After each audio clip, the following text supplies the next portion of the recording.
Hello and welcome to another video. The theme of this one is about giving the scared parts of yourself compassion. It's not about doing things perfectly. It's not about walking without fear, without acknowledging fear.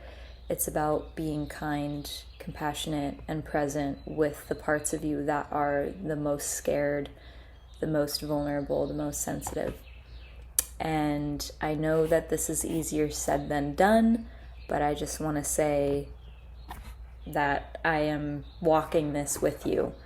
I think I'm going to pull some tarot cards just for prompts on how to continue with this message. I haven't made a video like this in a while because I have been moving through my own super intense healing transformation. It started with my physical health taking a huge beating from toxicity overload. I was in Africa and I breathed in toxic smoke because they burn garbage and plastic there, and it has some of the most dangerous air quality in the world where I went specifically.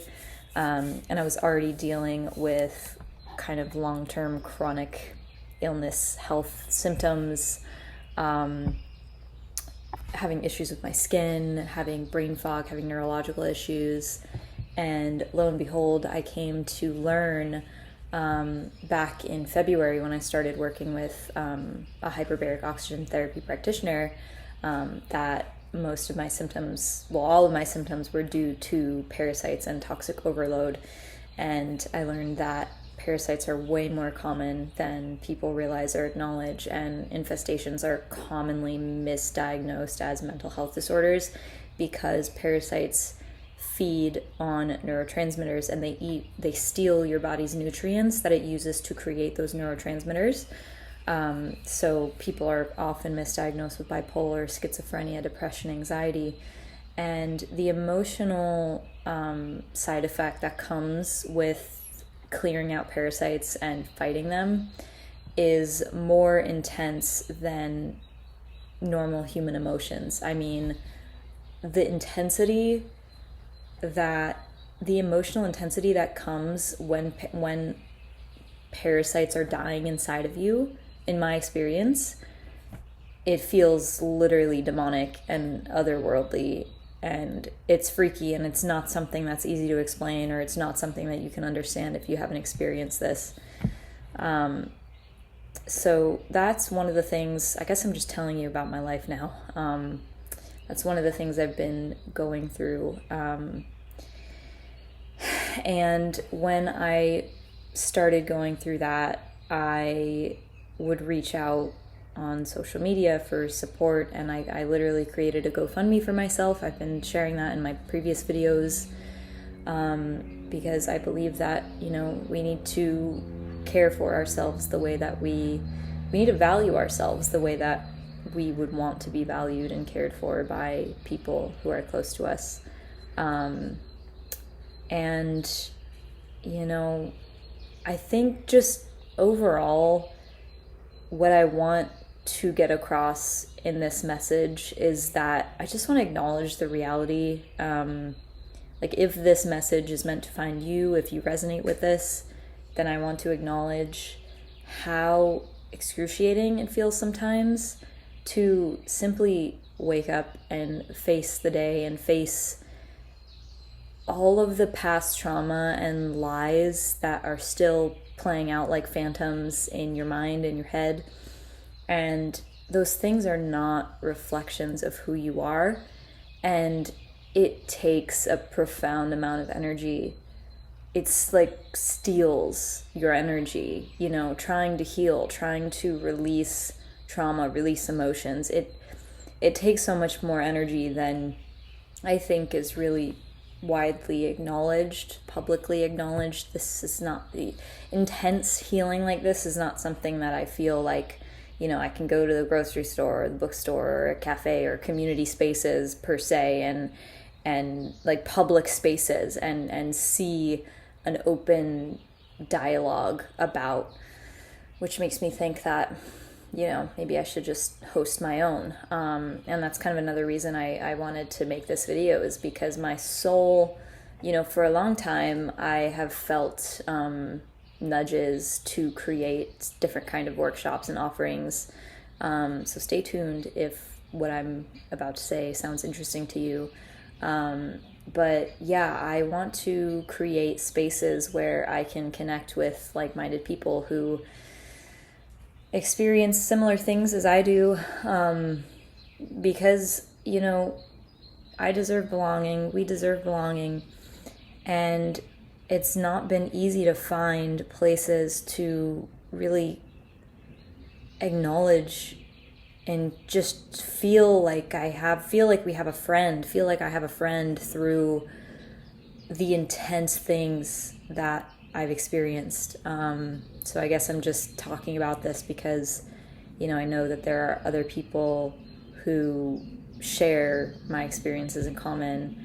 And this is also my way of holding myself accountable to showing up and giving myself compassion and recognizing that, I don't need to be perfect. I don't need to be fearless. But I do need to honor my soul and listen to what I feel called to do. And there are going to be times where many parts of me are digging their heels in and not wanting to move, wanting to stay stuck. But I am talking in front of a camera right now to show them that we can still do what we love, we can still show up, we can still be open, we can still receive, we can still be seen, and we can still be safe. And this is part of the process of finding what we long for. And, I think that as people, as a person who's growth oriented, who follows their inner vision,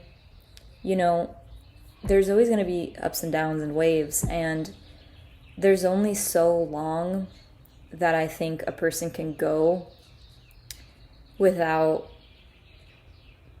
taking that next step that is extremely uncomfortable and confronts every single scared, vulnerable part of your past selves, your younger selves. And so that's kind of what I'm doing. That's kind of why I'm making this video, because it's necessary to move forward and confront those terrified parts as compassionately as possible. It makes so much sense that if you were abused, if you have never had a positive experience in romance, in close friendship, if you experience betrayal, if you experience disappointment, if you experience being hurt or whatever it is for you, all those things are personal to me, and admitting them it's scary, but there's nothing shameful about it, and I believe that in my soul. So I want to show that. I want to put that out. I want to share the abundance, the love, the connection, the confidence that is still inside of my spirit, despite the ways I've been wronged or betrayed or mistreated. And it's not easy. It's so uncomfortable. I was having a conversation with my therapist about these things, and it was interesting because I was having all these memories flood back of when I was a child, the kinds of environments and scenarios and things that I enjoyed most. And you know what it was? It was me by myself with a little camera filming like the ocean. I had this memory of being an 11-year-old and having my little flip camera and walking on the shore of like the Connecticut Sound or something, and ogling at the rocks and the pebbles and the crystal clarity of the shallow water. One of my favorite things to do when I was a young child was to stare into crystal clear pools of water. And I got absorbed in the textures and the little creatures, tide pools, or even puddles in my backyard when it would rain, finding earthworms or seeing like pond skaters, or, even in the pool that I had in the house where I grew up in, sometimes like mice and snakes and birds and frogs would get in there, and I would, I could see the pool from my bedroom window, and I would see some small ripple or something, whether it was a moth or like a bird or whatever, and I would always go down and rescue them and save them and take them out of the pool, and that brought me a tremendous amount of satisfaction. I don't exactly remember where I was going with this, but, that kind of environment, being connected with nature, and also being attuned to my psychic and spiritual abilities, my gifts, sharing that with people, was my happy place. It was my favorite kind of way of engaging with the world. When I was 8 years old, my mom was a part of this ghost hunting meetup group, and we literally would go to like homes, like Victorian 1800s like architecture, like old sites, old places, old parks, old churches, and we would have copper rods and EVPs and all kinds of like ghost hunting tools. And I honestly think that the term ghost hunting is derogatory because, they're spirits, they're passed on spirits, and so to like go hunting and provoking it's disrespectful in my opinion. But when I was in that group as an 8-year-old, I had tools and a community of people who supported my gifts, and I feel such a beautiful sense of nostalgia and warmth when I remember how these adults, like 50 and 60-year-olds, like all around me, a little 8-year-old playing with the copper rods, asking questions out loud to the spirits that I was feeling, and then listening to the responses on the EVP, the electronic voice phenomenon, just how dearly they held me, and, feeling their love, their validation, their admiration, the way that they would elevate me in their presence. And it was so pure. And as I'm speaking, I'm looking at these clouds out my window, and there's these beams of sun, just like these pillars of sunlight just casting down on the earth, and it's exquisite. But that energy was so pure. And, again, if you're watching this, you're probably the type of person who never gave up on love. You probably believe in fairy tales. You probably prefer fairy tales over reality, over pessimism. You might be the type of person who, might watch a show or scroll through Instagram or scroll through YouTube or like whatever, or even just hear what people are saying out in public and, think to yourself or feel a sense of like the signal that your body sends to you when it hears these ideas, these beliefs, these narratives that these medias and these people have like all unanimously agreed upon and chosen as their reality. But because you've always believed in something beyond what they project as, is the only reality, is the only option. Sorry, my words are kind of like all over the place, but it's like what I'm trying to say is that there are in the world, this is something that I've experienced, and perhaps you have as well. But it's where basically people they subscribe to certain narratives that kind of limit your belief or your fantasy or your idea of how deep and pure and true love and happiness and existence can really be. So at times, oppression is the word. Oppression is really, I think, what this is about. The whole energy behind this video and my message is standing up and continuing to choose faith, God, love, fairy tales, magic, despite oppression. And something that a lot of people face, a lot of sensitive souls, a lot of intuitive, empathetic, psychic, artistic, creative, sensitive, I think I already said that, people face is oppression. Because not everybody in the world, there are a lot of people in the world who don't have the capacity to be present with the depths that you do. And this is kind of the story of my life. This is the story of my ancestry as well. And I'm going to bring up, I don't even know if this is like common terminology or whatever, but the witch wound.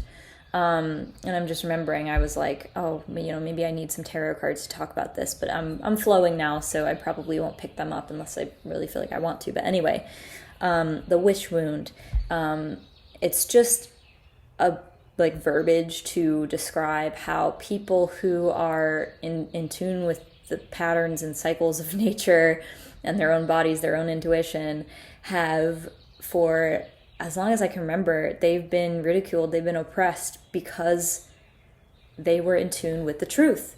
And I'm a truth seeker. I will never, ever sit down, lay down my sword of truth, of what I see, what I experience, what's real to me. And what's real to me, what's the most real to me, is the fact that God is real. I live in a world made of love, and call it delusional.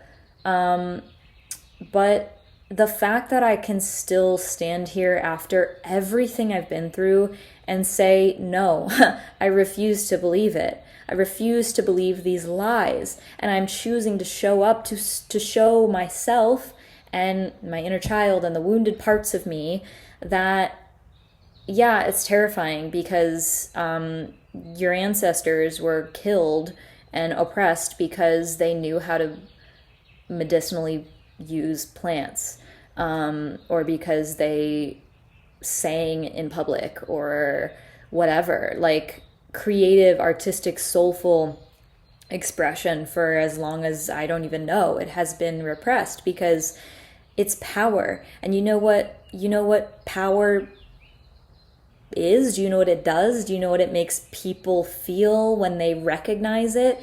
It makes them be forced to sit with their own mortality and their own limitations, and they become conscious of the choice that they have to either confront the unknown and to accept their mortality, their vulnerability, their insignificance, and just succumb to that, or to face the fire, face the discomfort, face the limitations, take emotional, spiritual risks, and grow and seek more love, expand their capacity to hold love.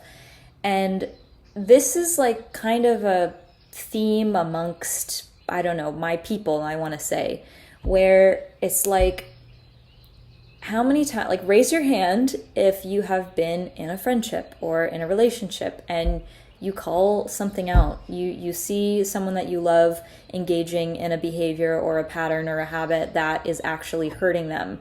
They're choosing a toxic relationship. They're devaluing themselves. They are choosing fear over faith. They're staying stuck. They keep choosing this over and over. And no matter how many months, years go by, they stay in this situation. And you try to meet them where they're at. You understand that, it's not appropriate to give advice to someone who is not going to receive it. But then one day, maybe there's a chance you can have this conversation. So out of love, you call out what you see. And then what happens? Maybe they thank you. Maybe they say you're right. Maybe they try to argue with you.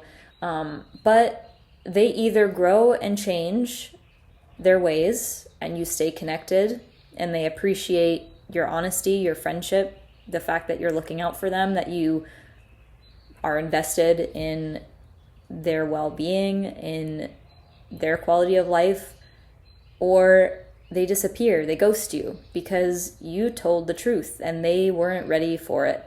So then what happens?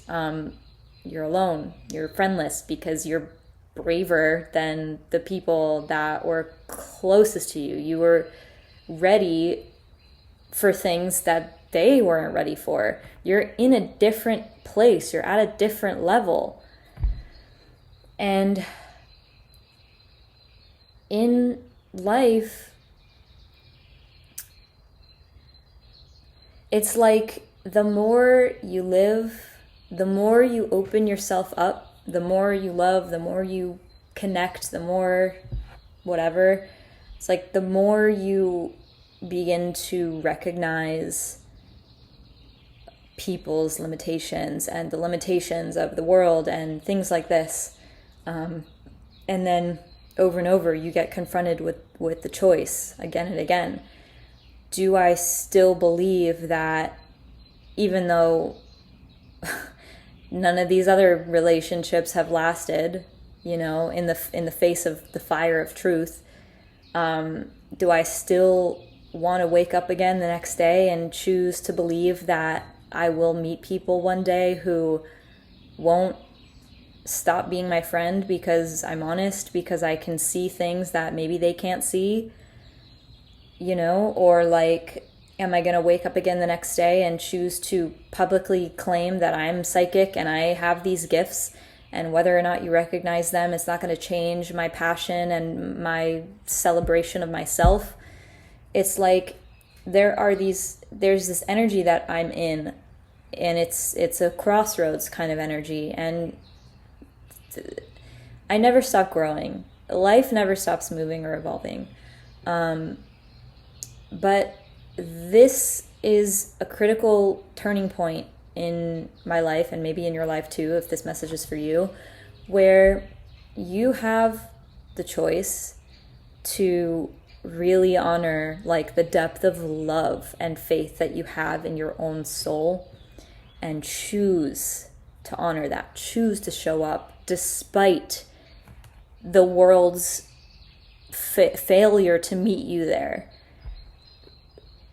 All the relationships that weren't able to honor your truth, all the communities, all the gaslighting, all the manipulation, all the lies, all the secrets, all of the unmet depth, like all of that is not a reflection of you, in the sense that, you're insufficient, you're wrong, you're too much, you're too deep, you're not built for this world. That is not true. My understanding is that you have strengths that none of those people have, and none of those people will probably ever understand, because you are still here. You are still believing after all you've been through, and that is not a path for the faint of heart. You're still here, you're still choosing. You're so brave for still believing in magic and in innocence and purity. Like, when you were a child and you would have conversations with butterflies and fairies, and you would draw rainbows and unicorns, and you were just so loving and affectionate, and you didn't need much from your friends, you just enjoyed being in their presence, and whatever it was, like your spirit, like the parts of you that are the most real, the most alive, the most connected to source, to spirit, to energy, to existence, to your heart, like those parts, those parts kept you alive. And those parts were the parts that all the people who gave up on you or who weren't able to match your depth, those parts those people couldn't recognize those parts. And so again, it's not a reflection of you. And sometimes in life, we need to just show up and give ourselves the compassion and the kindness and the recognition that, all those other places and people weren't able to give us. And if you're at this point, you're probably able to identify, the boundaries that you need to have, like maybe don't give yourself away as freely or open up as quickly.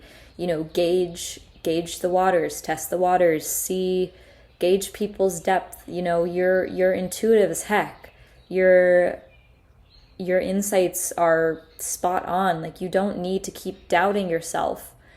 And I say that to you as much as I need to say it to myself, because it's something that I still struggle with. Like, I trust my intuition deeply, but the hardest thing that I want to validate for myself, and hopefully for you as well, is when you have a hit, you have an intuitive knowing, and for some reason it's not really reflected back to you or validated by anybody or the world outside of you. And so it's just you and God. It's just you and your faith. It's just you and your perception, your intuition. And maybe you are chronically unseen, chronically invalidated, chronically misunderstood. And so it's a painful burden to carry. It's a painful emotion to release. But as you feel it, you begin to release it. And so even though you might be standing, you woke up another day, you chose to get up, you chose to do something for yourself. Even if you are struggling with those hard feelings, it doesn't mean that they are having having control over your life anymore. Maybe they used to. But because you're feeling them now so presently, so powerfully, that means that they're coming up to be released. So that's a positive sign. So I think I'm going to end this here. I could probably keep going. I really, really, really hope that this reaches the people that it needs to reach. I want to be seen. I want you to be seen. I want you to know that I'm here walking this path with you, and it's not easy. And there are even still parts of me that feel like they want to shrink and hide and dim my light because of everything that they've been through in the past. But again, I'm here to show them and to hopefully show and inspire you as well that you don't need to do that. And it's okay to spend time as well being in your cocoon and recovering from, the injuries of what you've been through in the past, the ridicule. I mean, the ancestral shame and trauma from people who were in tune with the truth and spoke out about it, and how entire societies sometimes banned against them and ridiculed them and called them out. So it's like, it's a deep freaking wound. Like, it's a very real thing. I'm just watching these two ducks walk closer and closer to my window across the lawn, which is pretty sweet. I love a pair of monogamous birds, if you know what I mean. I'm a monogamous bird. As another bird just landed right in front of my window. I don't know if you heard him, but he's a little grackle. Is it a woman? It is. It's a female. Yeah. So, yeah. I think that's it for now. If you feel inspired to work with me and you want to get a reading from me, I would be happy to do that for you. I do psychic and intuitive readings. I can use the tarot or not. And the info for that's in the description. And like I shared a little bit earlier, I'm also raising funds for my health right now. So if you're inspired to read my story or to donate, no pressure. The link to my GoFundMe is in the description. But for now, that's all. And I'll see you next time.